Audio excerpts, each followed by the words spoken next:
Exam जोश Hindi YouTube channel पर आप सभी का हार्दिक स्वागत है। मैं दीपक कुमार आपके लिए हाजिर हूँ शानदार सी क्लास के साथ। दोस्तों आपके एग्जाम जो हैं वो नज़दीक आ चुके हैं, जेल वार्डर का भी और दिल्ली पुलिस का भी।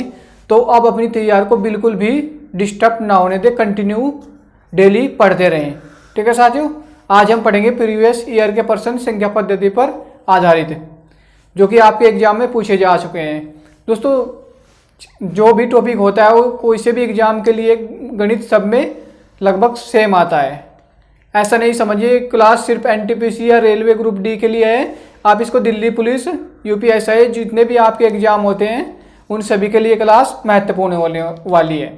तो चलिए देखते हैं पहले प्रश्न के साथ। तो चलिए देखते हैं पहले प्रश्न को। पहला प्रश्न क्या है दोस्तों हमारा, देखिए, किसी संख्या को 136 से भाग देने पर शेषफल 36 प्राप्त होता है। उसी संख्या को यदि 17 से भाग दें तो शेषफल क्या होगा, ये हमारा प्रश्न है। ठीक है दोस्तों, इस प्रकार के जब भी आपको प्रश्न दिखाई दे आपको कुछ ज़्यादा एफर्ट लगाने की जरूरत नहीं पड़ेगी। देखिए क्या करना है आपको, कि उसने क्या दिया, 136 को भाग देने पर शेषफल क्या प्राप्त होता है, 36। हमें संख्या का नहीं पता है, हम क्या करेंगे, जो शेषफल प्राप्त होता है उसी को उस संख्या से भाग दे देंगे जिस संख्या से भाग देने पर शेषफल क्या प्राप्त होगा, ये पूछ रहा है हमसे। अब 36 को हम 17 से भाग दे देंगे। देखिए किससे, 17 से। 17 से भाग देंगे तो कितनी बार चलेगा, पढ़ा, 17 दूनी 34, यानी 2 बार चला। कितनी बार, 2 बार। यहाँ से इसमें से घटाएंगे, 36 में अगर 34 घटाते हैं तो कितना बचता है, 2 यानी शेष बचता है। शेषफल कितना बचता है, 2 बचता है। ठीक है साथियों, यही आपका आंसर होगा। ऑप्शन डी आपका बिल्कुल सही आंसर है। क्या करना है आपको, जो संख्या दी, शेषफल बचा हुआ है किसी संख्या को भाग देने के बाद, तो उसी संख्या को जिस संख्या से ये पूछ रहा है, यानी इस संख्या से अगर भाग दे दें तो शेषफल क्या बचेगा। तो आपको ऐसे इस तरीके से करना है। चलिए एक और प्रश्न कराता हूं, ऐसा ही आपको और ज्यादा क्लियर होगा। तो चलिए देखते हैं अगला प्रश्न क्या है हमारा। देखिए प्रश्न क्या है, किसी संख्या को 156 से भाग देने पर 29 शेष बचता है। उसी संख्या को 13 से भाग देने पर क्या शेष बचेगा। अगर आपकी प्रश्न पहला नहीं समझ में आया तो यहाँ देखिए, ये प्रश्न आपको जरूर समझ में आएगा। ये भी सेम उसी कॉन्सेप्ट पर आधारित प्रश्न है। ठीक है साथियों, देखिए प्रश्न क्या है, किसी संख्या को 156 से भाग दिया गया तो शेष हमारा 29 बचा, 29 बचा। अब वो पूछ रहा है कि अगर 13 से उसी संख्या को भाग देते तो शेष क्या बचता। आपको क्या करना है, जो इस शेष बचा है इसको भाग दे देंगे 13 से। ठीक है साथियों, बड़ा ही आसान है, कोई ज़्यादा डिफिकल्ट नहीं है। देखिए 13 से भाग देने पर क्या शेष बचेगा, 13 दूनी 26। पहाड़ा कितनी बार चला, 2 बार। अब देख रहे हैं हम क्या बचेगा, यहाँ से देखिए कितना बचा, 9 में से 6 घटाएंगे तो 3 बचेगा, 2 0। ठीक है साथियों, यहाँ पर पहाड़ा नहीं चलेगा 13 का, यानी ये शेष बच गया। ठीक है साथियों, आपको यहाँ देखते ही कर सकते थे, इसको हल करने की भी जरूरत नहीं है। मैं हल इसलिए करके बता रहा हूँ आपको ताकि सभी की समझ में आसानी से आ सके। ठीक है साथियों, ऑप्शन नंबर सी बिल्कुल आपका राइट आंसर होगा। ये प्रश्न भी दोस्तों आपको ग्रुप डी 2018 के एग्जाम में पूछा जा चुका है। चलिए अगले प्रश्न पर चलते हैं। चलिए साथियों देखिए नेक्स्ट प्रश्न क्या है हमारा, अगला प्रश्न क्या है। देखिए, बड़ी से बड़ी वह प्राकृत संख्या जो 4 क्रमगत प्राकृत संख्याओं के गुणनफल को विभक्त करे, यानी भाग करे। दोस्तों प्रश्न देखकर आपको बिल्कुल ही घबराने की या टेंशन लेने की आवश्यकता नहीं है, बड़े ही आराम से इस प्रश्न को हल करेंगे। पहली बात तो यह है कि बड़ी से बड़ी पूछा है इसने, बड़ी से बड़ी वह प्राकृत संख्या जो 4 क्रमागत संख्याओं के गुणनफल को भाग कर दे।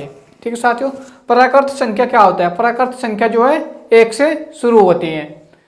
ठीक है साथियों, प्राकृत संख्या जो है 1 से शुरू होती है। अब देखिए 4 प्राकृत क्रमागत संख्या की बात की है उसने, 4 क्रमागत प्राकृत संख्या। सबसे पहली प्राकृत संख्या क्या है, 1, उसके बाद 2, उसके बाद 3, उसके बाद 4। अब इनको चारों का हम गुणा कर दे, इनको चारों को अगर गुणा कर दे तो हमारा गुणनफल क्या आएगा। देखिए 4 तिया 12, 12 दूनी 24 और 24 कम 24, तो कितना आ गया हमारा 24। यानी 4 क्रमागत संख्याओं का जो गुणनफल आया है वो कितना आया है 24। अब बड़ी से बड़ी संख्या पूछिए इसमें जो भाग कर दे इसको। बड़ी से बड़ी संख्या क्या है यहाँ पे 24 ही ऐसी संख्या है जो बड़ी से बड़ी जो इसको भाग कर दे।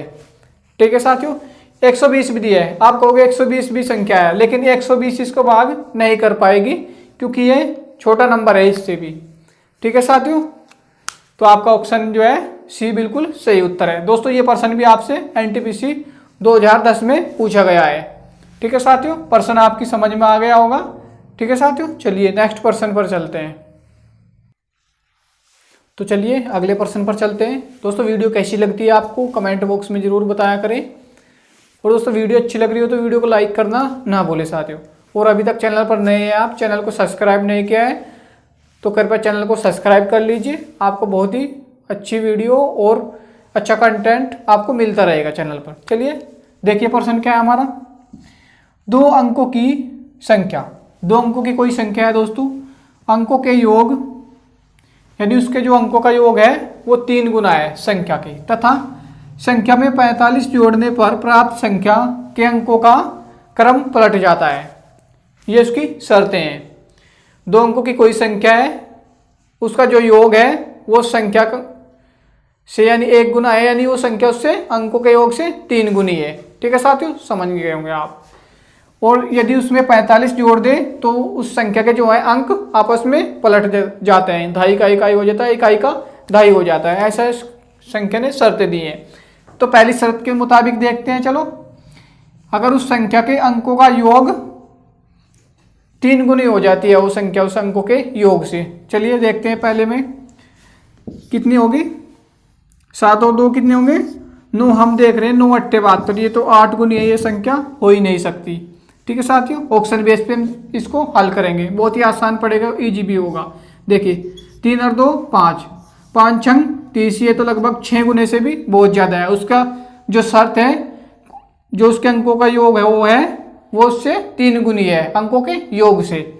अब इसमें देखिए, सॉरी तो कट मार दिया, पहले ही चेक नहीं किया। देखिए 7 और 2 कितने होंगे 9, 9 तिया 27, यानी 27 ये बराबर आ रहा है ये संख्या।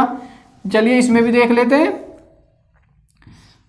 3 और 2 कितने होंगे 5, 5 चौक 20, ये भी लगभग 4 गुने से भी ज़्यादा बैठ रहा है, तो ये भी संख्या नहीं होगी। तो हम देख रहे हैं CBT 1 में ही 3 संख्या बाहर हो चुकी हैं, यहाँ से ये और ये। तो पहुंची कौन सी संख्या अकेली है। तो जब तीनों संख्या यानी जो संख्याएं कट जाए, जो शर्तें पूरी नहीं कर रही, पहले ही शर्त में वो फेल होगी, तो हमारे पास संख्या कौन सी बची, सी बची। अब देख रहे हैं इससे पहली शर्त मंजूर कर ली, तो यानी एक्सेप्ट कर ली उस शर्त को, ये कर CBT 1 पास कर लेती है। ठीक है साथियों, जैसे कि CBT 1 होगा, CBT 2 होगा, NTPC में जो CBT 1 में पास होगा तो वही अगले राउंड में जाएगा, ऐसा ही यहाँ पे भी है। ठीक है साथियों, अब देखिए ये इस्तेमाल करके देख सकते हैं। वैसे तो हमारा आंसर आ चुका है, ऑप्शन सी है, फिर भी हम देख लेते हैं इस्तेमाल करके। देखिए 45 जोड़ दे इसमें, तो उसने बोला कि अंकों का जो योग है वो पलट जाता है। 7 और 5 कितने होंगे 12, 4 और 2 6। ठीक है साथियों, और एक हासिल हम देख रहे हैं अंकों का योग पलट गया। ठीक है साथियों, 7 इधर आ गया और 2 इधर चले गया, तो हमारा जो ऑप्शन है बिल्कुल सही है, ऑप्शन नंबर सी। उम्मीद करता हूँ आपकी बहुत ही अच्छे से समझ में आया होगा। चलिए नेक्स्ट प्रश्न पर चलते हैं। तो चलिए देखते हैं नेक्स्ट प्रश्न क्या है। नेक्स्ट प्रश्न है दोस्तों हमारा, यदि आप 110 को 2 भागों में इस प्रकार बांटते हैं कि एक दूसरी संख्या यानी एक संख्या दूसरी संख्या की 150% हो, तो संख्या क्या होंगी, यानी जो संख्या बनेगी वो कौन कौन सी संख्या बन जाएगी। 150% का मतलब क्या है दोस्तों, समझिए। 150% यानी पहले वाली क्या होगी 100% होगी। ठीक है साथियों, पहले वाली क्या होगी 100% होगी, ये होगी 150%, यानी इसकी 1.5 गुनी। ठीक है साथियों, हम समझ रहे। अगर हम पहले तो हम आपको ऑप्शन से बताएंगे, उसके बाद ये देखना दोस्तों। देखिए उसने बोला 1.5 गुनी। 1.5 गुनी का मतलब क्या है, यानी इससे आधा ज़्यादा होगी। ठीक है साथियों, अगर वो 1 होगी तो वो कितनी होगी, 1/2। तो आधा कितना है, एक्स्ट्रा है उसके अंदर। देखिए 38 दूनी, ये लगभग 2 गुनी हो रही है इसकी, तो ये भी संख्या नहीं हो सकती। ठीक है साथियों, अब ये देखिए 35 दूनी 70, ये भी लगभग डबल हो रही है, 2 गुनी हो रही है, यानी ये भी संख्या नहीं हो सकती। अब ये देखिए ये संख्या हो सकती है, ये इसकी 1.5 गुनी है। वो कैसे, देखिए 22 दूनी 44 और 22 दिया 66। ठीक है साथियों, इसका आधा एक्स्ट्रा है इसके अंदर। ठीक है साथियों, तो ये संख्या हो जाएगी ऑप्शन नंबर सी।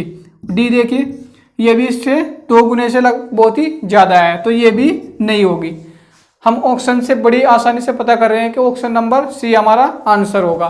फिर भी अगर आपको ऑप्शन से नहीं करना है तो आप देखिए, आपको वैसे बता रहा हूँ मेथड के हिसाब से। देखिए एक संख्या, सॉरी दोस्तों लाइट जो है चली गई है, थोड़ी देर वेट करें। सॉरी दोस्तों, आपको थोड़ा सा डिस्टर्ब हुए आप लाइट चले जाने की वजह से। दोस्तों यहाँ पे जो है लाइट की उससे ही ये वीडियो बनाई जाती है, यहाँ पे इन्वर्टर वगैरह की सुविधा नहीं है। ठीक है साथियों, इस वजह से दिक्कत हो जाती है आपको। चलिए कोई बात नहीं, शुरू करते हैं। देखिए दोबारा से देखिए, वो बोल रहा है कि वो संख्या 150% है, यानी पहली वाली संख्या के 150% का मतलब क्या होता है दोस्तों, पहली वाली 100 है तो अगली दूसरी संख्या 150 होगी उससे। अब यहाँ देखिए अनुपात क्या बनना है, 0 से 0 कट जाएगी। ठीक है साथियों, 5 से काटेंगे, 5 दूनी 10 और 5 तिया 15। हम देख रहे हैं इन दोनों संख्या के बीच जो अनुपात है वो 2:3 का अनुपात बनना है। हम इनका योग देखें तो कितना बनना है, 5, 3 और 2 5, और उसने योग दिया है 110। 110 को काटेंगे हम, 1 अनुपात में लेकर आएंगे। देखिए 5 दूनी 10, कितना बचा, 1 बचा, 0 उतर ली जैसे 10 हो गया फिर, और 5 दूनी 10, तो 1 अनुपात बराबर कितना है, 1 अनुपात बराबर 22 है, तो 2 अनुपात बराबर कितना होगा 44, यानी 44 हो जाएगा। वो 3 अनुपात बराबर कितना हो जाएगा, 22 तिया 66। ठीक है साथियों, इसकी ये 44 से आ गया और ये 66, तो वे संख्या क्या है 44 और 66। ऐसे भी यहाँ पर आपको थोड़ा सा समय ज़्यादा लगा, ऑप्शन से करने में आपको बिल्कुल भी समय नहीं लगने वाला, मात्र 2 सेकंड में आप आंसर दे सकते थे देखने के बाद। ठीक है साथियों, चलिए ठीक है साथियों, ये क्लास आपकी यहीं तक, और इसको लाइक करना ना भूलें, और चैनल पर आप नए हैं तो चैनल को सब्सक्राइब कर लीजिए। क्लास देखने के लिए आप सभी का बहुत बहुत धन्यवाद। Thank you.